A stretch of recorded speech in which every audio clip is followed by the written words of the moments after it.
జీవవృక్ష ఫలం కోసుకొని తినటానికి, జీవాన్ని పొందుకోవటానికి మానవుడు వెళ్తుంటే మధ్యలో ఏం తిరుగుతుంది?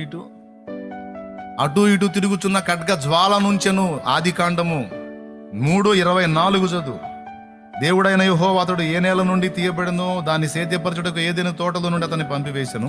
అప్పుడు ఆయన ఆదామును వెళ్ళగొట్టి ఏదెను తోటకు తూర్పు దిక్కున కెరూబులను, జీవవృక్షమునకు పోవు మార్గమును కాచుటకు ఇటు అటు తిరుగుచున్న ఖడ్గజ్వాలను నిలువబెట్టెను. ఏదైనా తోటకు తూర్పు దిక్కునేమో కెరూబుల్ని పెట్టాడు, జీవవృక్షమునకు పోవు మార్గమును కాచుటకు అటు ఇటు తిరుగుతున్న ఖడ్గం జ్వాలాయుతమై ఉన్నటువంటి ఖడ్గాన్ని పెట్టాడు. అటు ఇటు తిరుగుతున్న ఖడ్గ జ్వాలను నిలువబెట్టెను.